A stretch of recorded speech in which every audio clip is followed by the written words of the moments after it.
अब विनियोजन विधेयक 2080 अन्तर्गत विभिन्न मन्त्रालयहरूसँग सम्बन्धित विभिन्न शीर्षकहरूमाथिको छलफलको क्रममा उठेका प्रश्नहरूको सम्बन्धित मन्त्रीले जवाफ दिने क्रम जारी रहन्छ। यसै क्रममा सम्माननीय प्रधानमन्त्री श्री पुष्पकमल दाहाल प्रचण्डलाई प्रधानमन्त्री तथा मन्त्री परिषदको कार्यालय, राष्ट्रिय योजना आयोगको सचिवालय, राष्ट्रपतिको कार्यालय एवं उपराष्ट्रपतिको कार्यालय सम्बन्धी विनियोजन शीर्षकहरूमाथिको छलफलमा उठेका प्रश्नहरूको जवाफ दिन अनुमति दिन्छु।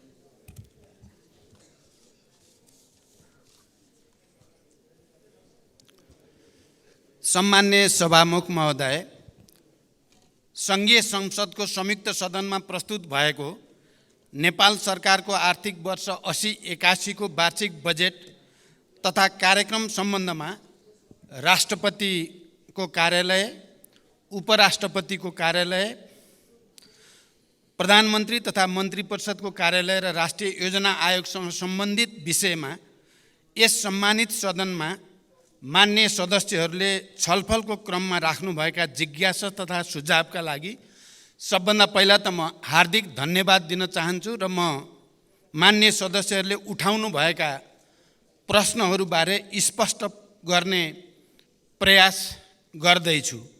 र यसो गर्दा मैले सबभन्दा पहिला त नेपाल सरकारको तर्फबाट भए गरेका कामको सामान्य समीक्षा सहित ती प्रश्नहरूको उत्तर दिने कोसिस गर्नेछु भने अर्कोतिर ठोस रूपमा मान्य सदस्यहरूले उठाउनु भएका कतिपय ठोस प्रश्नको चाहिँ मैले त्यही रूपमा उत्तर दिने मेरो प्रयास रहनेछ। सभामुख महोदय, मेरो नेतृत्वमा सरकार गठन भएको 6 महिना पुरा भएको छ। 6 महिनालाई सरकारको समीक्षाको अवधि मान्ने प्रचलन त नेपालमा छैन। तर यो सम्मानित सदनमा विश्वासको मत माग्दै गर्दा मैले प्रधानमन्त्रीको रूपमा हरेक पटक रिपोर्ट कार्डका साथ उपस्थित हुने वाचा गरेको थिएँ र त्यही वाचा अनुसार पनि म मान्य सदस्यहरूले उठाएका प्रश्नको जवाफका सन्दर्भमा केही समीक्षात्मक टिप्पणी राख्न चाहन्छु। विगत 6 महिनामा सरकारका उपलब्धिहरूको सूची म प्रस्तुत गर्न गइरहेको छैन। मन्त्रालयहरूले त्यो सूची तयार गरेका पनि छन् र यसबीचमा अत्यन्त लोकतान्त्रिक र उत्साहजनक ढङ्गले राष्ट्रपति र उपराष्ट्रपतिको निर्वाचन सम्पन्न भएको छ। अहिले म मन्त्रालयका विवरणहरूमा प्रवेश गर्न पनि चाहन्न, त्यो आवश्यक पनि छैन। त्यो विवरण सम्मानित सदन र सञ्चारकर्मीहरूका लागि उपलब्ध हुने नै छन्। म सरकारका उपलब्धि, सोच र गन्तव्यलाई मात्रै संक्षिप्तमा उल्लेख गर्न चाहन्छु। सम्मान्य सभामुख महोदय, यो सम्मानित सदनले मलाई सरकारको नेतृत्व दिँदै गर्दा देशमा गम्भीर आर्थिक सङ्कटको स्थिति र एउटा भाष्य बनेको थियो। आम रूपमा नेपालको नियति श्रीलङ्काको जस्तै हुने भयो। यो भाष्य बौद्धिक वर्गमा मात्र सीमित थिएन, आम नागरिकसम्म पनि पुगेको थियो। टेलिभिजन र मोबाइलका स्क्रिनहरूमा छाइरहेको श्रीलङ्काको तस्बिरले सिङ्गो देशलाई आशङ्कित र एक हदसम्म त्रसित पनि बनाएको थियो। जतिसुकै निराशावादी पनि श्रीलङ्काको दुःस्वप्नबाट जागिसकेको छ, किनकि यसबीचमा अर्थतन्त्र केही जागेको छ अहिले। किनकि म यसलाई सरकारको उपलब्धिमा मात्र सीमित गर्न चाहन्न, यसलाई मैले राष्ट्रकै उपलब्धिको रूपमा उल्लेख गर्न चाहन्छु। पहिले सबैजसो आर्थिक सूचकहरू अहिले सबैजसो आर्थिक सूचकहरू सकारात्मक दिशातिर अगाडि बढ्दैछन्। पछिल्लो 6 महिना यता कुल विदेशी विनिमय सञ्चिति 20.9% वृद्धि भएको छ। अब हामी 9.7 महिनाको वस्तु तथा सेवा आयात धान्न सक्ने सुरक्षित अवस्थामा रहेका छौँ। यसै गरी कुल वस्तु व्यापार घाटामा 15.2% कमी आएको छ। विप्रेषण उल्लेखनीय रूपमा वृद्धि भएको छ। गत वर्षको यसै अवधिका तुलनामा पर्यटक सङ्ख्या दोब्बर बढेको छ। ब्याङ्क दर र ब्याज दर क्रमशः घट्दै गएको छ। वित्तीय क्षेत्रको स्थायित्व र लगानीको वातावरणमा सकारात्मक सुधार आएको छ। चुहावटलाई कडाइका साथ नियन्त्रण गरिएपछि राजस्व परिचालनमा पनि क्रमशः सुधार आउँदै गएको छ। नेपाल विद्युत प्राधिकरण र नेपाल आयल निगम नाफामा गएका छन् भने नेपाल वायु सेवा निगमको आर्थिक अवस्था पनि सुधार उन्मुख छ। संसारभरिका हाम्रा कूटनीतिक र आर्थिक नियोगहरूलाई वैदेशिक लगानीका लागि परिचालन गरिएको छ र ठुला सम्भावित लगानीकर्तासँग प्रधानमन्त्रीकै तहबाट मैले अग्रसरता लिएको छु र यसमा निकै सकारात्मक सङ्केतहरू देखिएका पनि छन्। यसै बिचमा करिब 35 अरब वैदेशिक सहायता सम्झौतामा हस्ताक्षर भएको छ। उद्योग क्षेत्रमा 274 परियोजना मार्फत करिब 35 अरब नै वैदेशिक लगानी र करिब 15,000 रोजगारी सुनिश्चित भएको छ। लगानी बोर्डबाट 954.30 मेगावाट विद्युत उत्पादन हुने गरी विभिन्न 6वटा जलविद्युत परियोजनाका लागि रु 1,67 अरब लगानी स्वीकृत भएको छ। आर्थिक सुधारकै परिणाम कम्तीमा 20,000 थप रोजगारी सृजना गर्ने गरी रु 2,05 अरब लगानीका 284 नयाँ स्वदेशी उद्योगहरू दर्ता भएका छन्। उत्तरी नाकातर्फ रसुवागढी, हिल्सा, कोदारी स्थित अध्यागमन कार्यालयहरू सुचारू भएका छन्। अर्थतन्त्रलाई गतिशीलतासँगै फराकिलो, दिगो र समावेशी आर्थिक वृद्धि, गुणस्तरीय सामाजिक विकास, सुरक्षा र न्यायको प्रत्याभूति, समष्टिगत आर्थिक स्थायित्व, सङ्घीयताको सबलीकरण र सुशासनको उद्देश्य सहितको अहिलेको बजेट प्रक्रियाबाट उत्पादन र उत्पादकत्व वृद्धि भई देशभित्रै आय र रोजगारीको अवसरहरूको प्रत्याभूति दिलाउन सरकार प्रतिबद्ध छ। आउँदो वर्ष आर्थिक र सामाजिक पूर्वाधारहरू निर्माण भई उच्च आर्थिक वृद्धिको आधार तयार हुने मेरो विश्वास रहेको छ। सम्माननीय सभामुख महोदय, मैले संसदमा सङ्कल्प गरेको थिएँ, सुशासन सरकारको उच्च प्राथमिकता हुनेछ। मैले सरकारको यसबीचको सबभन्दा ठुलो उपलब्धि व्यवस्थाप्रति जनतामा जगाएको भरोसालाई मानेको छु। मैले नेतृत्व लिँदै गर्दा जनतामा राज्यप्रति र सरकारप्रति जुन निराशा, असन्तोष र आवेग थियो, अहिले त्यसमा सुधार भएको छ र यसलाई मैले जनतामा राज्यप्रति र सरकारप्रति भरोसामा जो अभिवृद्धि भएको छ यसबीचको सबैभन्दा ठुलो उपलब्धिको रूपमा मैले मानेको छु। हाई प्रोफाइल व्यक्तिहरू कानुनभन्दा माथि छन् भन्ने आम मनोविज्ञान बनिरहेको थियो। त्यसले जनतामा ठुलो आक्रोश जन्माइ पनि रहेको थियो।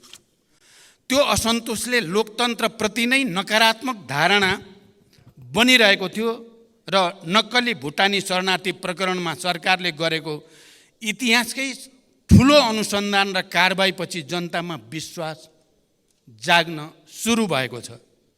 नक्कली भुटानी शरणार्थी काण्डको सफल अनुसन्धानबाट सरकारले कानुनको सर्वोच्चता मात्र प्रमाणित गरेको छैन, लोकतन्त्रको सर्वोच्चता पनि स्थापित भएको छ। लोकतन्त्रभित्र देखा पर्ने समस्याको समाधान पनि लोकतन्त्रबाट नै प्राप्त हुन्छ भन्ने एउटा ऐतिहासिक मापदण्ड यो पटक राम्रोसँग स्थापित भएको छ।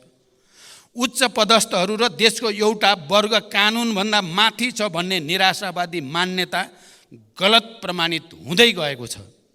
यो काण्डको सफल अनुसन्धानसँगै अब लोकतन्त्रको सर्भिसिङ र शुद्धिकरण पनि सुरु भएको छ। संसद र आम जनसमुदायलाई म यही रोस्टमबाट विश्वास दिलाउन चाहन्छु, यो शुद्धिकरण यतिमा रोकिने छैन, यो निरन्तर अगाडि बढ्नेछ। हिजोबाट प्रधानमन्त्री निवास नै निल्न खोज्ने ललिता निवास काण्डका अभियुक्तहरू पक्राउ पर्न थालेका छन्। मिटर ब्याजी र सहकारीका ठगहरूमाथि कारबाही सुरु भइसकेको छ। वर्षौंदेखि विकृतिको डुङ्गुर सफा गर्ने सुशासनको यो लडाईँमा मलाई सदन र जनताको अझ धेरै समर्थनको आवश्यकता रहेको मैले महसुस गरेको छु र यो लडाईँमा मलाई सदनको पनि र आम जनताको पनि अझ ठुलो हौसला र सहयोग प्राप्त हुने विश्वास पनि म व्यक्त गर्न चाहन्छु। म सङ्कल्प गर्दछु कि कुनै पनि मूल्यमा विकृतिका विरुद्धको यो लडाईँ अगाडि बढाइनेछ। लोकतन्त्रसँग आफ्ना विकृति सच्याउने सामर्थ्य पनि रहन्छ र सरकार त्यो दिशामा दृढतापूर्वक अगाडि बढेको छ र बढिरहनेछ, म यो विश्वास दिलाउन चाहन्छु। सम्मान्य सभामुख महोदय, पछिल्ला निकै वर्षदेखि किसानले कहिल्यै समयमा मल पाएनन्। मलको हाहाकार हरेक वर्ष समाचारका स्थायी शीर्षक बन्दै आए, तर परिस्थिति भने खासै बदलिएन। मैले विश्वासको मत लिँदै गर्दा सम्मानित सदनमा प्रतिबद्धता जनाएको थिएँ, अब त्यस्तो हाहाकार हुन दिइने छैन। यद्यपि समस्याको पूर्ण समाधान अझै भएको छैन, तर मैले गरेको प्रतिबद्धता भने यस आर्थिक वर्षमा 78,500 मेट्रिक टन रासायनिक मलको आपूर्ति सुनिश्चित भएको छ। यसबाहेक 1,95,900 मेट्रिक टन रासायनिक मल आयात भई 1,45,900 मेट्रिक टन मल अनुदानित मूल्यमा वितरण पनि भइसकेको छ। आगामी आर्थिक वर्षका लागि पनि समयमै रासायनिक मल व्यवस्था गर्न रु 30 अरब रकम विनियोजन गरिसकिएको छ। देशमै मल कारखाना खोल्न लगानी बोर्डले अध्ययन सुरु गरिसकेको छ भने भर्खरैको भारत भ्रमणका क्रममा पनि यो विषय गम्भीर ढङ्गले उठेको छ र जोइन्ट भेन्चरमा फर्टिलाइजर प्लान्टको विकास गर्ने कुरामा सैद्धान्तिक सहमति पनि भएको छ। मेलम्ची खानेपानी आयोजनाका आवश्यक संरचनाहरूको मर्मत सम्मार सम्पन्न भई 12 महिना नियमित पानी वितरणको सुनिश्चितता गरिएको छ। यो अवधिमा विभिन्न आयोजना मार्फत 1,66,000 थप जनसङ्ख्यालाई प्रशोधित खानेपानी प्रत्याभूत गरिएको छ। भूमिहीन, दलित र सुकुम्बासीहरूलाई जग्गा धनी प्रमाणपत्र वितरणमा तीव्रता ल्याइएको छ। गरिब पहिचान गरी परिचय पत्र वितरण गर्न थप 13 जिल्लामा तथ्याङ्क सङ्कलन भई विश्लेषण प्रक्रिया सुरु गरिएको छ। महिलामाथि हुने हिंसामा शून्य सहनशीलताको नीति अपनाउँदै राज्यका तर्फबाट पीडितहरूलाई संरक्षण र सहायता गरिएको छ। मुक्त कमैया, मुक्त हलिया, मुक्त कमलरी, हरुवा चरुवा लगायतका समस्याको दिगो र शीघ्र समाधान गर्न सम्बन्धित निकायहरूलाई क्रियाशील बनाउँदै लगिएको छ। सभामुख महोदय, म विस्तृत रूपमा जान चाहन्न, तर सदनलाई यति जानकारी गराउनु मेरो कर्तव्य ठानेको छु कि यस बीचमा भौतिक पूर्वाधार विकासमा उल्लेख्य प्रगति भएको छ। 408 मेगावाट विद्युत उत्पादन क्षमता थपिएको छ। थप 3% जनसङ्ख्यामा विद्युतको पहुँच पुगेको छ भने विद्युतमा 100% जनताको पहुँच हुने सबै आधार तयार भएको छ। राष्ट्रिय स्तरका विकास आयोजना कार्यान्वयनमा देखिएका नीतिगत तथा अन्तर्निकाय समन्वय लगायतका समस्या समाधान गर्न 7 प्रदेशका मुख्यमन्त्री सहित राष्ट्रिय विकास समस्या समाधान समितिको बैठक सम्पन्न भएको छ र दिगो विकासका लागि लक्ष्यका सूचकहरूको पुनरावलोकन गरिएको छ र भने विकास सम्बन्धी बेग्लै कानुन निर्माणको प्रक्रिया अगाडि बढेको छ। अन्तर प्रदेश समन्वय परिषदको बैठक डाकिएको छ र त्यसमा समन्वयलाई अझ सुदृढ गर्ने प्रक्रिया अगाडि बढाइँदैछ। भर्खरको मेरो औपचारिक भारत भ्रमण सफल भएको छ। भ्रमणमा नेपाल र भारत बीच 10 वर्षमा 10,000 मेगावाट विद्युत निर्यात गर्ने गरी दीर्घकालीन विद्युत व्यापार सम्झौतामा प्रारम्भिक हस्ताक्षर भइसकेको छ। यो देशका लागि अत्यन्त ऐतिहासिक र दूरगामी महत्त्वको सम्झौता हो भन्ने कुरामा देशमा कुनै विमति हुन सक्दैन। त्यही क्रममा फुकोट कर्णाली 480 मेगावाट र तल्लो अरुण 669 मेगावाट निर्माण गर्ने विषयमा समझदारी पत्रमा हस्ताक्षर भएको छ भने बुटोल गोरखपुर प्रसारण लाइन 400 केबी को शिलान्यास भएको छ। नेपाल र बङ्गलादेशका बीचमा विद्युत निर्यात गर्न नेपाल, भारत र बङ्गलादेश बीच विद्युत बिक्री सम्झौता हुने प्रक्रियामा अगाडि बढेको छ। तेस्रो देशसँग विद्युत निर्यातको बाटो खोल्ने यो प्रक्रिया नेपालको आर्थिक विकासमा ठुलो कोसेढुङ्गा साबित हुनेमा म विश्वस्त छु। मलाई लाग्छ सिङ्गो राष्ट्र पनि यसमा विश्वस्त भइ नै सकेको छ। सम्माननीय सभामुख महोदय, हरेक वर्ष हामी समाचार पढ्थ्यौँ र बडो हैरान पनि हुने गर्थ्यौँ। शैक्षिक सत्रको आधा समय बितिसक्दा पनि विद्यार्थीले पाठ्य पुस्तक पाएनन्। तर यसपटक भने तिनै सञ्चार माध्यममा हामीले हुम्लादेखि ताप्लेजुङसम्मका दुर्गम जिल्लाका सामुदायिक विद्यालयमा शैक्षिक सत्र सुरु हुनु अगावै पाठ्य पुस्तक पुगेको समाचार पढ्न पायौँ। भर्नाकै दिन कलिला विद्यार्थीहरूले मुस्कुराउँदै किताब समातेका सुन्दर तस्बिर पनि हामीले अहिले समाचार पत्रहरूमा देख्न र पढ्न पायौँ। केही महिना अघिसम्म विद्यार्थीहरू नो अब्जेक्सन सर्टिफिकेट लिन भक्तपुरको सानो ठिमेमा मध्यरातदेखि कम्बल बोकेर लाइनमा बसेका समाचार आउने गर्दथे। विदेशमा पढ्न हिँडेका युवा विद्यार्थीमा त्यो यातनाले व्यवस्था र अवस्थाप्रति पक्कै पनि वितृष्णा जगाउने गर्दथ्यो। अहिले त्यो सर्टिफिकेट आफ्नै मोबाइलमा प्राप्त गर्न सकिने भएको छ र विद्यार्थीहरूमा एउटा नयाँ आशा, भरोसा र हौसला बढेको छ। राहदानी लिन त्यस्तै सकस थियो। बिचौलियालाई हजारौँ तिरेर र हप्तौँ लाइन बसेर ठुलो प्रतीक्षापछि मात्र राहदानी हात पर्ने गर्दथ्यो। अहिले राहदानी विभाग अगाडि भिड छैन। आवेदन दिन अब कुनै बिचौलिया चाहिँदैन। आफ्नै मोबाइलबाट 24 घण्टा आवेदन दिन सकिन्छ। पछिल्ला 7 महिनामा मात्रै 18,431 विद्युतीय राहदानी वितरण भएको छ। त्यसै गरी राष्ट्रिय परिचय पत्रमा पनि ठुलो सुधार आएको छ। पुस 11 सम्म दैनिक 7,000 को सङ्ख्यामा छपाई हुने परिचय पत्र अहिले 2 शिफ्टमा 15,000 को सङ्ख्यामा छापिरहेको छ।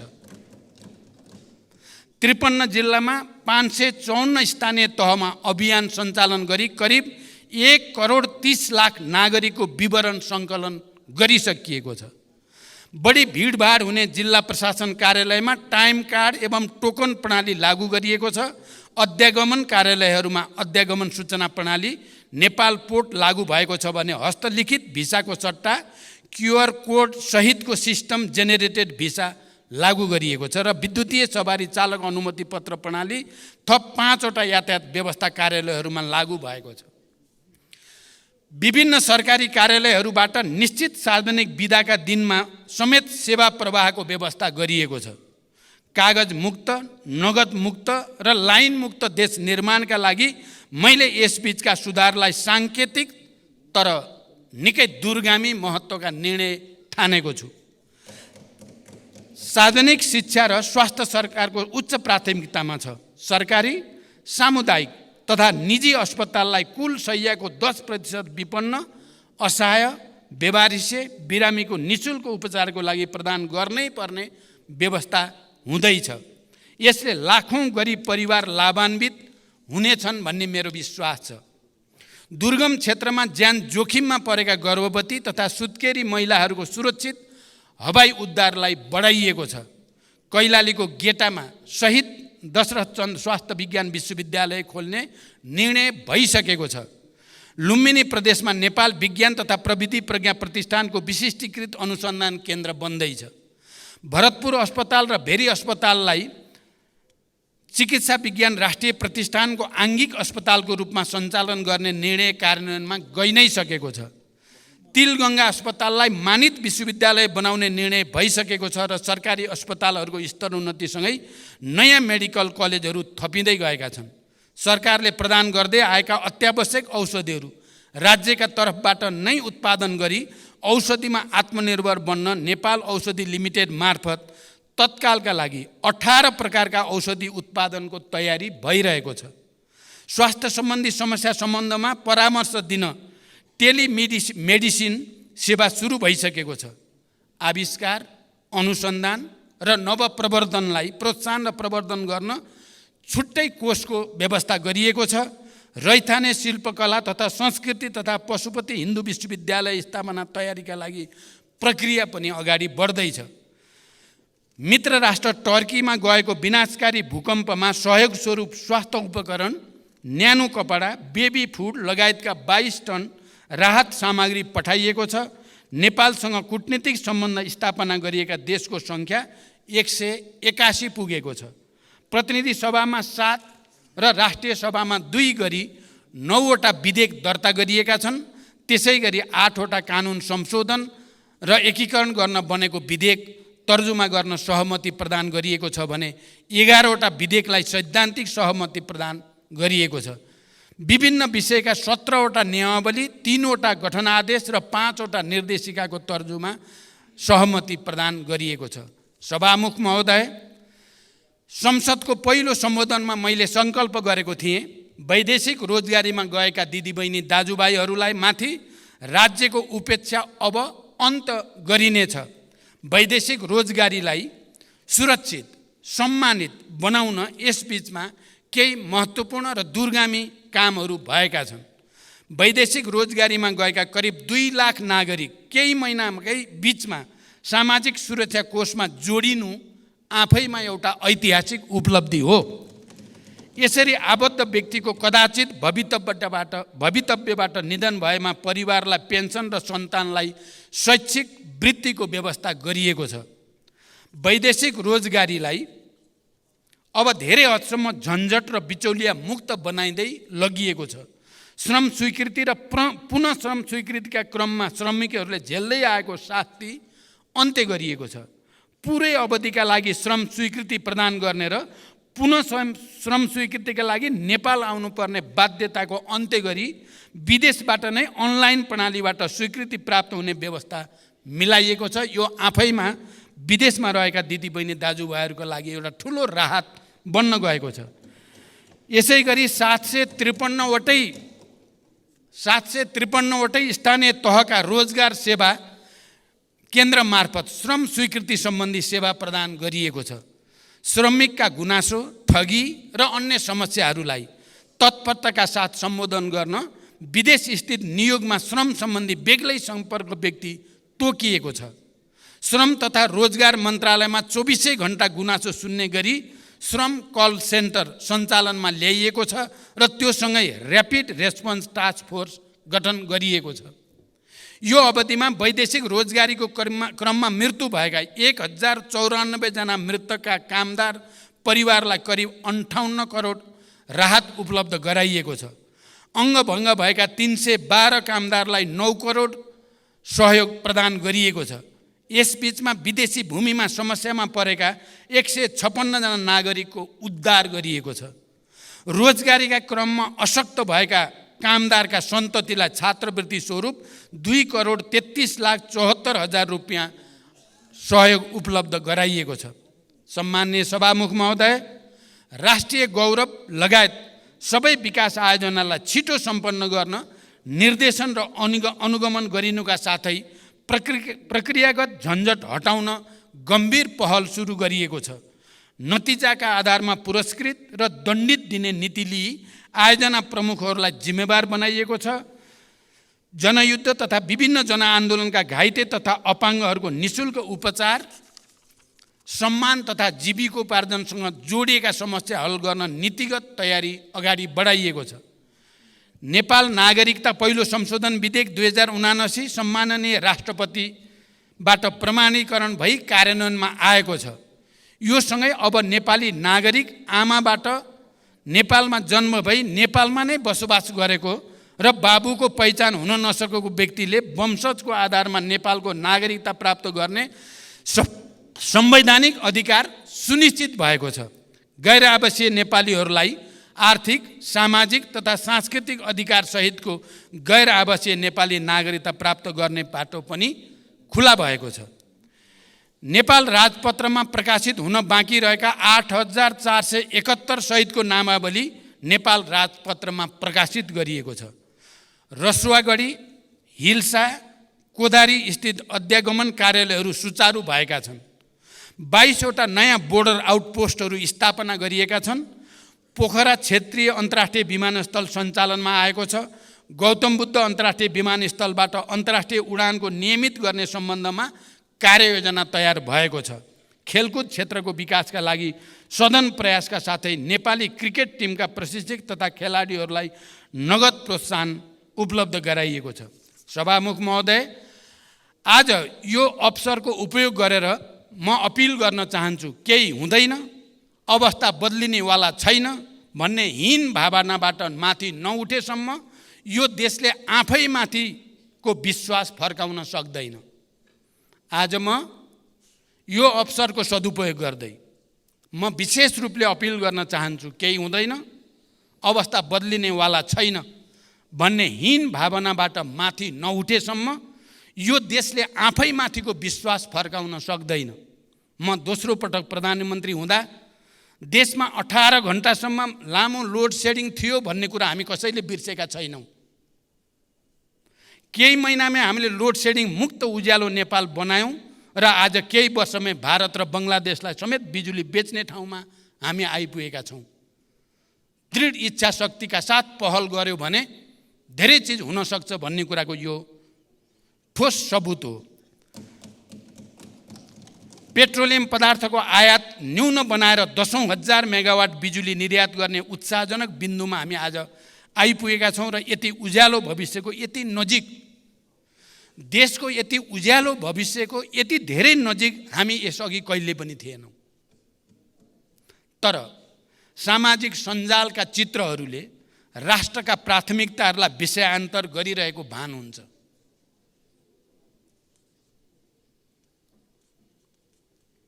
तर सामाजिक सञ्जालका चित्रहरूले राष्ट्रका प्राथमिकतालाई विषयान्तर गरिरहेको भान हुन्छ। हामीले गम्भीर भएर सोच्ने बेला आएको छ। कतै हामी बीच विषय विज्ञता भन्दा, ज्ञान र विवेक भन्दा निन्दाबाजी र आवेगता हाबी हुँदै गएको छैन। जनताका वास्तविक मुद्दाहरू हराउँदै गएर सतही, सस्ता, बाजारू विषयले महत्त्व पाएर जनतामा निराशा र असन्तुष्टि फैलाउने काम त हामीले गरिरहेका छैनौँ। कतै हाम्रै व्यवहारले राजनीतिको चरित्र र चेहरा त कमजोर बनिरहेको छैन।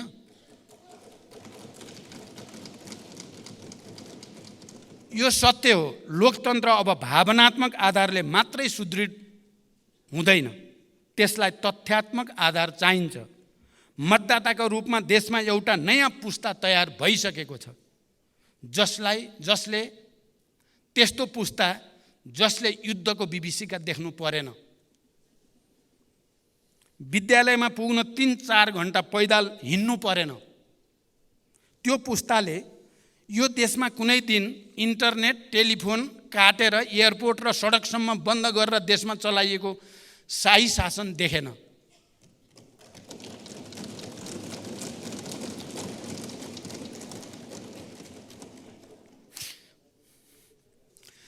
सञ्चार गृहमै पसेर वर्दीधारीहरूले सम्पादकहरूलाई के छाप्ने, के देखाउने, के सुनाउने भनेर निर्देशन दिन्थे भन्ने इतिहास पनि आज सोसियल मिडियामा उन्मुक्त पुस्तालाई थाहा छैन।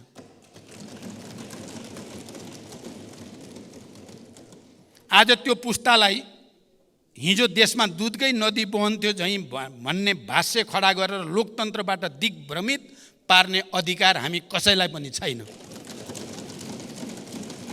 20 वर्ष अघि र आजको जनताको जीवनस्तरमा आएको परिवर्तनलाई बिर्साउन खोजिँदैछ। सुशासनमा समस्याले यो अवस्था सिर्जना भयो। सुशासनको प्रत्याभूति गर्दै लोकतन्त्रको सुदृढीकरणका लागि सिङ्गो संसद एक ठाउँमा उभिनेछ भन्ने मेरो विश्वास सुदृढ हुँदै गएको छ। हाम्रो सार्वजनिक बहसको स्तर खस्किँदैछ। चौतर्फी अविश्वास खडा गर्ने र लोकतान्त्रिक संस्था विरुद्ध मोहभङ्ग पैदा गर्ने प्रयासहरू भइरहेका देखिन्छन्।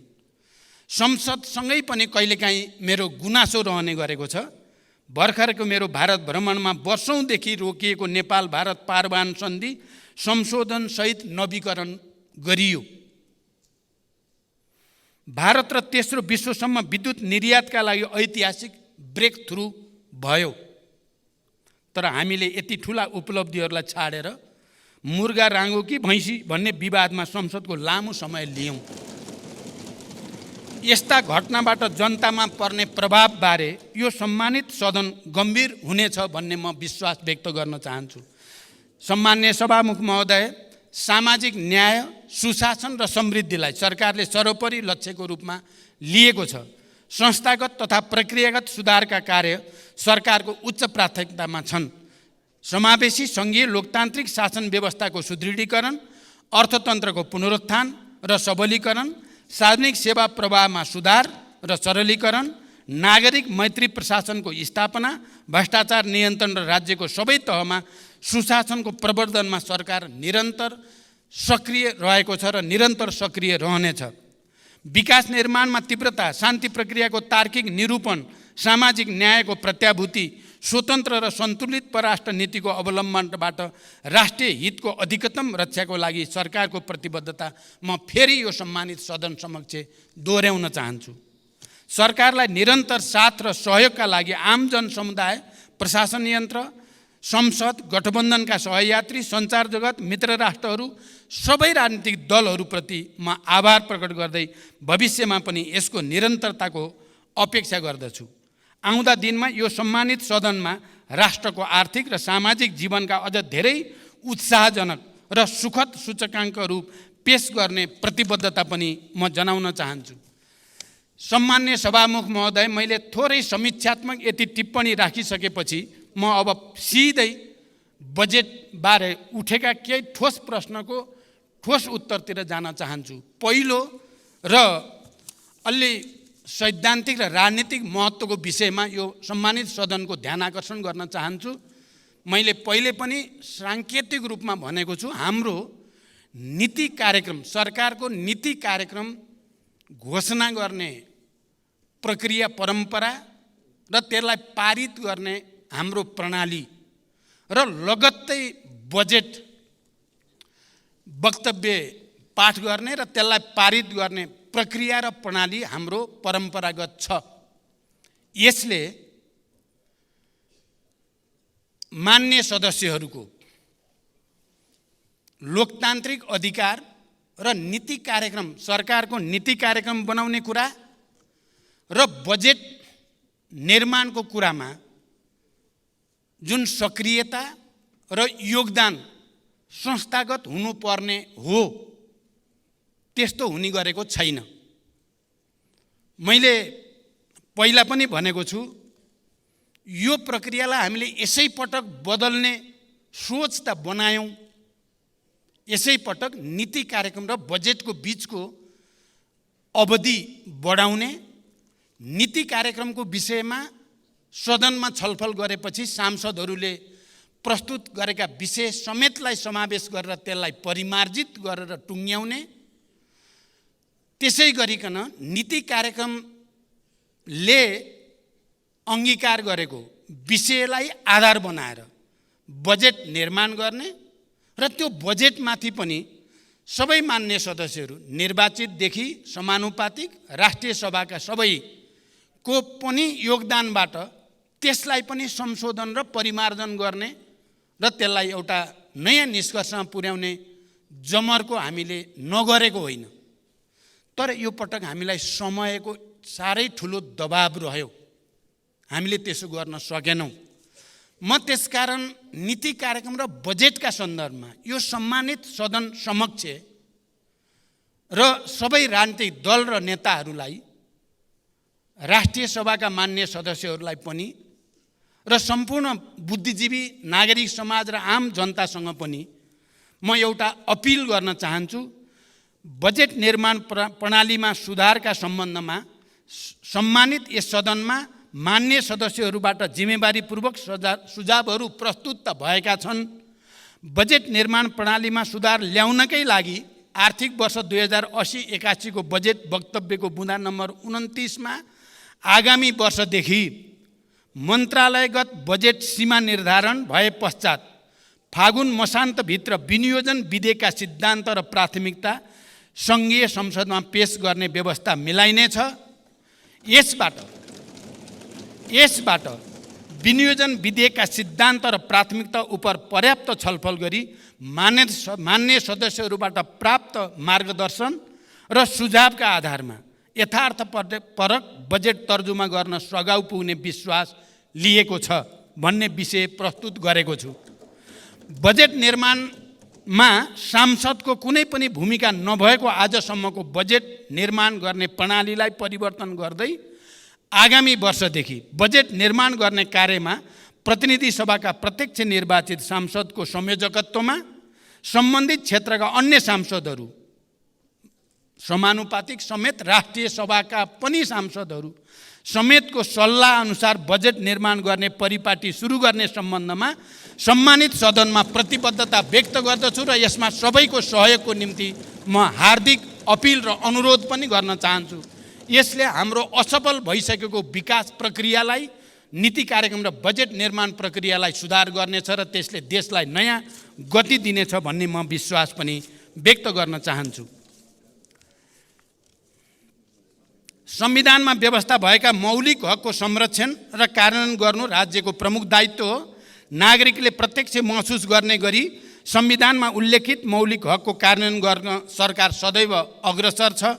यसका लागि आवश्यक कानुनहरूको तर्जुमा गरिनुको साथै सरकारको आवधिक योजना तथा वार्षिक कार्यक्रम मार्फत कार्यान्वयनमा जोड दिएको बेहोरा यस सम्मानित सदनमा जानकारी गराउन चाहन्छु।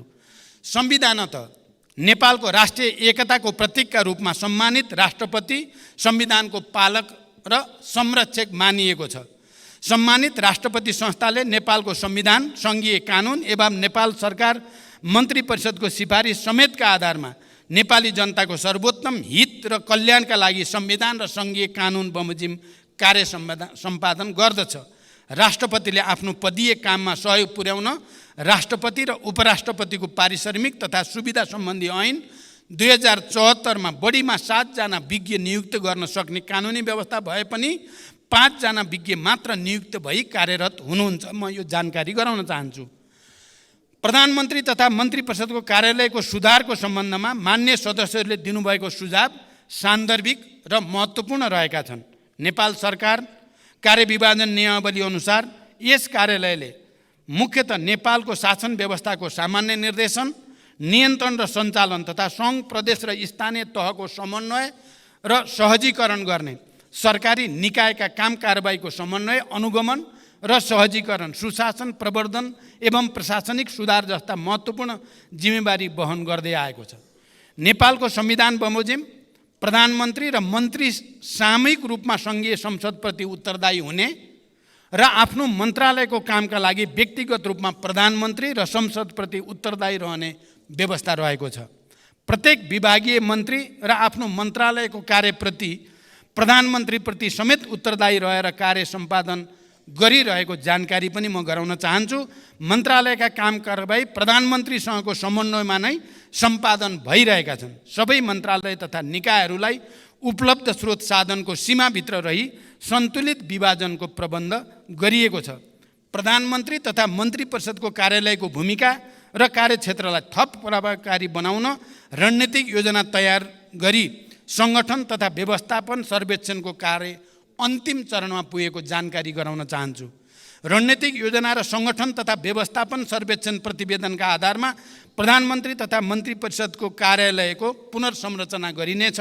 राष्ट्रिय अनुसन्धान विभाग, सम्पत्ति शुद्धिकरण अनुसन्धान विभाग, राजस्व अनुसन्धान विभाग लगायतका निकायहरूको कार्य सम्पादन प्रभावकारिताका सम्बन्धमा मान्य सदस्यहरूले देखाउनु भएको चासोप्रति म सकारात्मक छु र आफ्नो तर्फबाट त्यसमा सुधारको निम्ति पहल गर्ने विश्वास पनि दिलाउन चाहन्छु। योग्यता, क्षमता र निकायगत कार्य प्रकृतिको आधारमा प्रधानमन्त्री तथा मन्त्री परिषदको कार्यालयका साथै मन्त्रालय निकायमा सचिव लगायत सबै कर्मचारीहरूको पदस्थापन तथा सरुवा गर्ने व्यवस्था मिलाइएको छ। कर्मचारीलाई उत्प्रेरित गराउँदै कार्य सम्पादन स्तरका आधारमा आफ्नो कामप्रति उत्तरदायी बनाउने र प्रोत्साहन तथा दण्डको नीति लिइएको छ। मैले सरकारका उच्च पदस्थ पदाधिकारीहरूलाई जनताप्रति उत्तरदायी भई कार्य सम्पादन गर्न कडा निर्देशन दिँदै आएको छु। कुनै अमुक निकायमा पदस्थापन तथा सरुवा भई जान जोडबल गर्ने र कुनै निकायका पदहरू लामै समयसम्म रिक्त रहने परिपाटीको छिटै अन्त्य गरिँदैछ। प्रधानमन्त्री तथा मन्त्री परिषदको कार्यालयमा रहेको एक्सन रुमको प्रयोग गरी राष्ट्रिय गौरवका तथा ठुला आयोजनाको नियमित अनुगमन गर्ने र प्रदेशसँग समन्वय गर्न सुरुवात गरिएको छ। आज बिहान मात्रै पनि मैले यसै प्रविधिको प्रयोग गरी एक्सन रुमको प्रयोग गरी आज बिहान मात्रै मैले सुनसरी मरिन डाइभर्सन र बबई डाइभर्सन आयोजनाको हेडवर्क्सको अनुगमन गरेँ र त्यो प्रभावकारी हुने विश्वास पनि महसुस गरिएको छ। सङ्घीय मन्त्री परिषद अझै सानो बनाउनुपर्छ भन्ने मान्यज्यूहरूको सुझावमा म आफू सहमत छु। यस विषयमा संसदमा रहेका सबै राजनीतिक दलबीच छलफल गरेर साझा सहमति निर्माण गर्न आवश्यक छ। राष्ट्रिय योजना आयोगलाई सरकारको विशिष्टीकृत संस्थाको रूपमा विकास गर्दै यसको भूमिका थप प्रभावकारी बनाउन पुनर्संरचना गर्ने तयारी रहेको पनि म जानकारी गराउन चाहन्छु। सार्वजनिक सेवा वितरण प्रणालीमा देखिने जनताका गुनासोलाई सम्बोधन गरी सार्वजनिक सेवालाई थप जिम्मेवार बनाउन तथा आम नागरिकका समस्यालाई समयमै सम्बोधन गर्न प्रधानमन्त्री तथा मन्त्री परिषदको कार्यालयमा 2068 कार्तिक 17 गतेदेखि हेलो सरकार सञ्चालनमा आएको हो।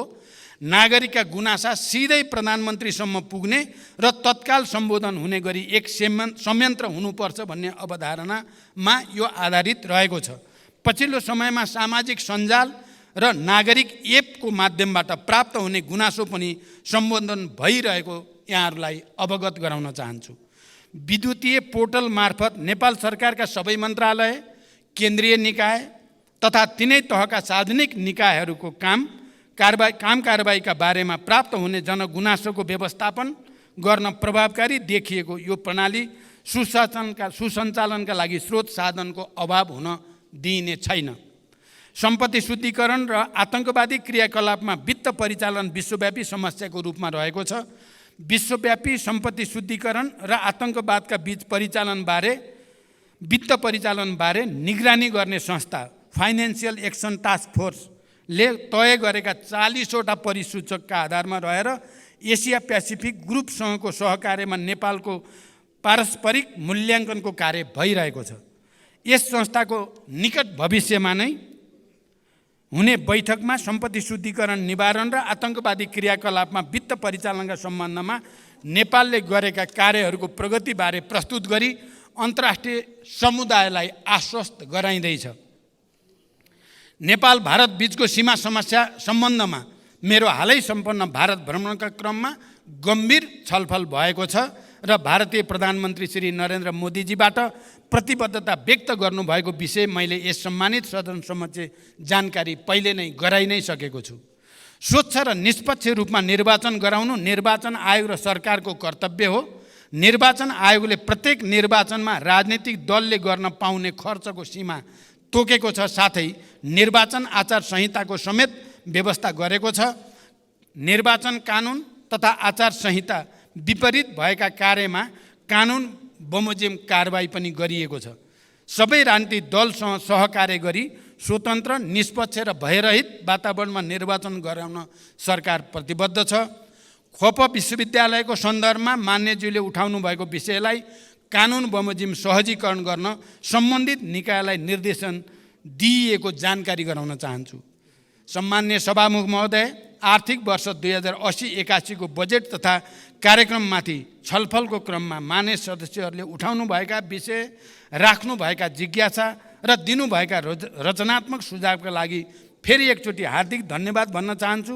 यस सम्मानित सदनमा उठेका विषय र प्राप्त सुझावहरूलाई सरकारको कार्य सम्पादन र नीति निर्माणमा यथोचित सम्बोधन गरिने प्रतिबद्धता पनि व्यक्त गर्न चाहन्छु। आगामी दिनमा पनि मान्य सदस्यहरूबाट रचनात्मक सुझाव मार्गदर्शन प्राप्त हुने विश्वास व्यक्त गर्दै मैले आफ्नो प्रस्तुति टुङ्ग्याउँछु। धन्यवाद। अभिवादन।